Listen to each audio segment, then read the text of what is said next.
যদি কথা দাও বন্ধু দিনের পথে দৃঢ় থাকবে, যদি কথা দাও দিন কায়েমের অগ্রণী ভূমিকা রাখবে, তবে তোমাকে গান শোনাবো, যে গানের হৃদয়টা জাগবে, যে গানের হৃদয়টা জাগবে। আমার গান যদি তোমার প্রাণে ইমানি দীপ্তি ছড়ায়, আমার সুর যদি তোমার প্রাণে জিহাদি প্রেরণা যোগায়, তাহলে আমার এই কণ্ঠ সত্য ন্যায়ের কথা বলবে, তাহলে আমার এই কণ্ঠ আন্দোলনের কাজে লাগবে, তাহলে আমার এই কণ্ঠ দিন বিজয়ের কাজে আসবে। কথা ঠিক না বলে? আমাদের প্রত্যেকটা নিঃশ্বাসে প্রশ্বাসে আল্লাহর জন্য ব্যয় করব। রাজি আছি তো ইনশাল্লাহ? রাজি আছি তো ইনশাল্লাহ? আমার রবকে নিয়ে কেউ কটূক্তি করবে, তাকে ছেড়ে দিব, অসম্ভব।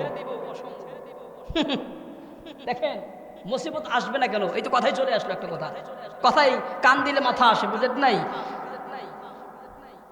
গত শীতের মৌসুমে প্রায় নভেম্বরের দিকে আপনারা দেখেছেন, সে মানিকগঞ্জের এক বাউল আবুল নাম আল্লাহকে নিয়ে এই পরিমাণ কটাক্ষ করেছে, ওরে বাপ রে বাপ। আপনারা দেখেছেন না?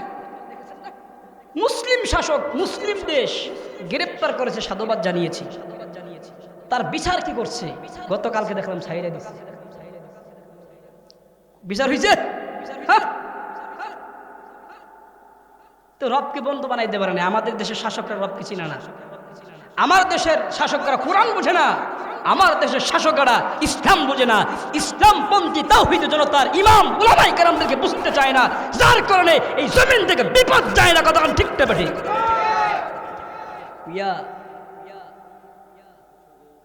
দেখেন আরেকটা কথা বলি, আমাদের সেই আবু সাইদ রংপুরের সন্তান, রোকেয়া বিশ্ববিদ্যালয়ের ইংলিশ ডিপার্টমেন্টের এই ছাত্র ছিল, মেধাবী ছাত্র ছিল, তাকে যে পুলিশ গুলি করেছিল, দাড়ি ছিল, আজকে তার ফাঁসির রায় হয়েছে না?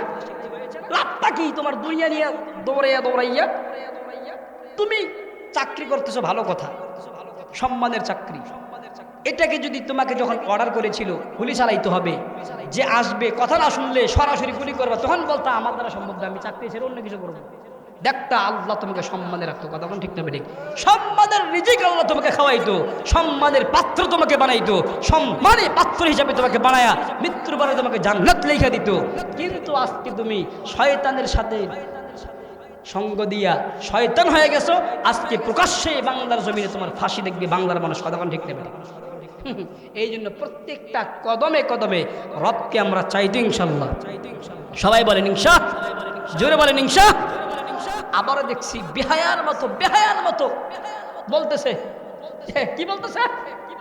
যে আমি তো সরকারের গোলাম ছিলাম, আমার কোনো দোষ নাই, আমাকে নির্দেশ দেওয়া হয়েছিল, আমি যার কারণে আবু সাইদকে গুলি করেছি, আমার কোনো দোষ ছিল না।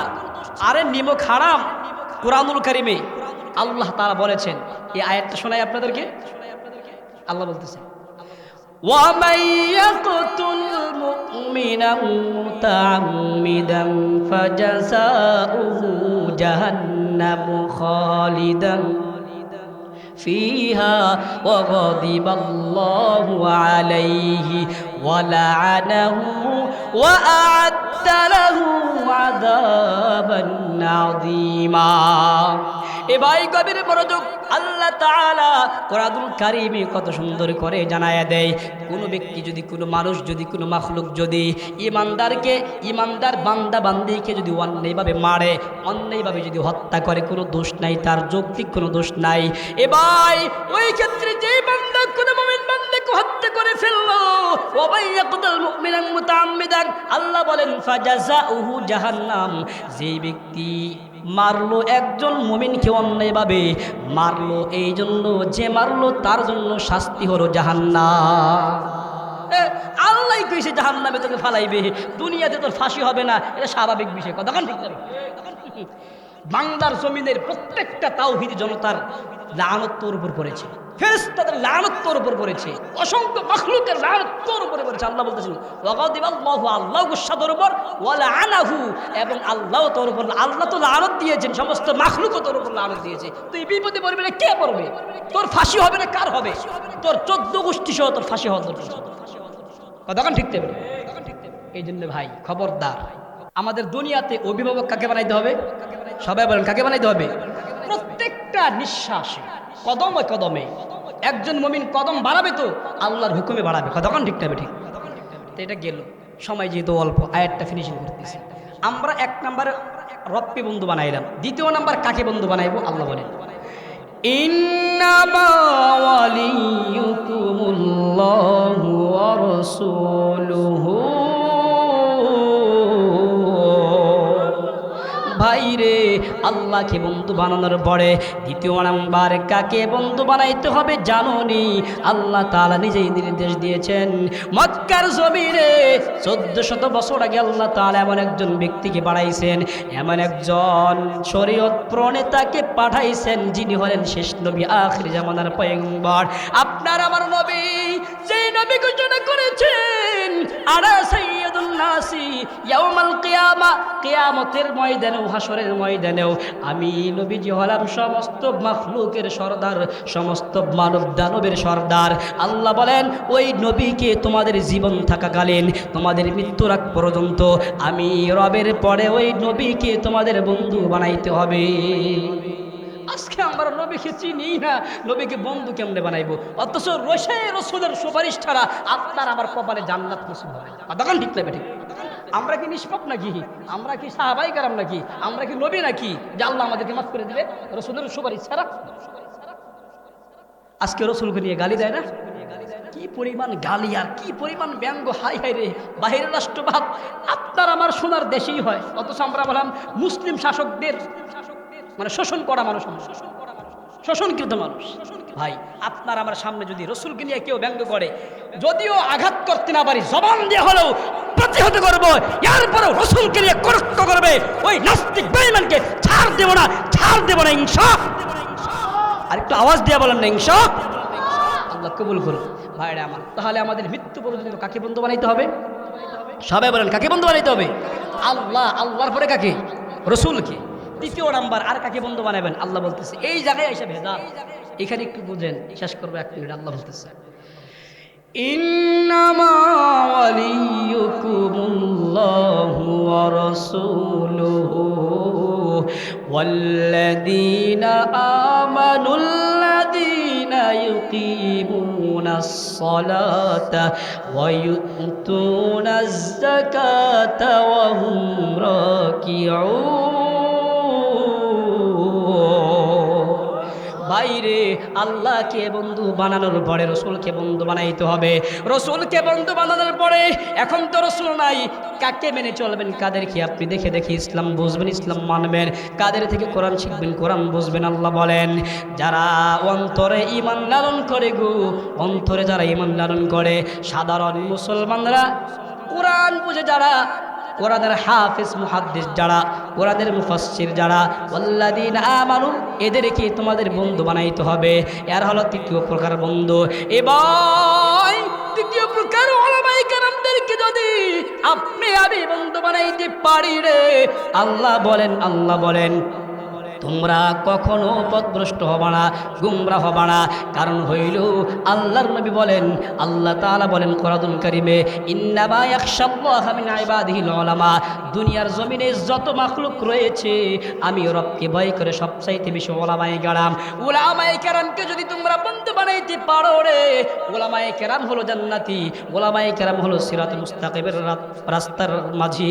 ওই সমস্ত উলামায়ে কেরামরা নিজেরাও সিরাতে মুস্তাকিমে চলবে, তোমাকেও ধরে ধরে সিরাতে মুস্তাকিমের পথে চলাইয়া তোমাকেও সাথে সাথে নিয়া তোমাকেও জান্নাতীদের কাতারে শামিল করায়া দিবি। এই যে কয়েকদিন আগে, প্রায় 3-4 দিন আগে বরিশাল চরমনাইতে মাহফিল হয়েছে না?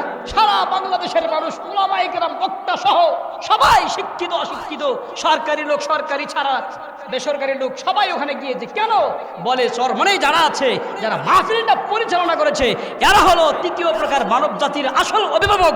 আর এই অভিভাবকদেরকে যারা টার্গেট করে চলতে পারবে তারা নিজেরাই ভালো মানুষ, নিজেরাই সিরাতে মুস্তাকিমের পথে চলনেওয়ালা মানুষ। এদেরকে দেখে দেখে যারা চলবে তারা নিজেরাও সরাসরি সিরাতে মুস্তাকিমের উপর চইলা সরাসরি জান্নাতে চলে যাবে। আর জান্নাতে তো আল্লাহ তাআলা মিত্র বলে আমাদেরকে ওই সমস্ত ব্যক্তিদের সাথে হাসর নাসর করাইয়া তাদের সাথে দুনিয়াতে চলার খাতিরে, চলার কারণে আমাদেরকে ডান হাতে আমলনামা দিয়া বলবে যা জান্নাতে চলে যা, সুরকন্না মারহাবা। কিন্তু আমরা তো উলামায়ে কেরামদেরকে চিনতে চাই না। যদি চিনতাম, এই যে নির্বাচন হয়ে গেল, নির্বাচন প্রত্যেকটা উলামায়ে কেরাম বিপুল ভোটে পাশ করে সংসদে যাইতো, এমপি হইতো, মন্ত্রী হইতো, সংসদ দখল করতো। কথা ঠিক না ঠিক? আমরা কোরআন বুঝি না, আল্লাহকে চিনি না, কোরআন বুঝি না, রসুল চিনি না, কোরআন বুঝি না, উলামায়ে কেরামকে চিনতে চাই না। উলামায়ে কেরামকে চিনতে না পারার কারণে এখনো বাংলাদেশকে রক্ষা করার জন্য আন্দোলন করতে হয়, আন্দোলন করতে হয়। কথা ঠিক না ঠিক? এখন কিসের আন্দোলন মিয়া? উলামায়ে কেরামকে নির্বাচনে জয়ী করতে পারো নাই? বারবার বলো যে আন্দোলন করতে হবে, মাঠে আসো, মাঠে আসো। উলামায়ে কেরামকে নির্বাচন করতে আন্দোলন লাগতো না। তোমার ঘরে তোমার প্রাপ্য সংসদ থেকে বিল পাস করে তোমার ঘরে হযরত আলীর মতো, ওমরের মতো দিয়া যাইতো। কথা ঠিক না ঠিক? মিয়া নির্বাচনের সময় উলামায়ে কেরাম নাই, আবার আন্দোলন দেশ রক্ষার্থে বলো উলামায়ে কেরাম ছাড়া আন্দোলন হবে না। এটা আবার কোন ধরনের ফাইজলামি মিয়া? এই জন্য বন্ধু বানাইতে হবে কাদেরকে? তৃতীয় প্রকার উলামায়ে কেরাম। পারবো আমরা ইনশাল্লাহ? পারবো ইনশাল্লাহ? আমরা এই অঞ্চলে আছি, আমরা কাদেরকে বন্ধু বানাবো? এই যে মাদ্রাসার প্রিন্সিপাল, ওনাকে আমরা নেতা বানাবো। এই যে আমার সামনে শ্রদ্ধেয় বড় হয়, ওনাকে আমরা নেতা বানাবো। উলামায়ে কেরাম পাশে, উলামায়ে কেরামের কথা শুনে আমরা শুনবো। উলামায়ে কেরাম যেই দিকে যাবে আমরা সেই দিকে যাব।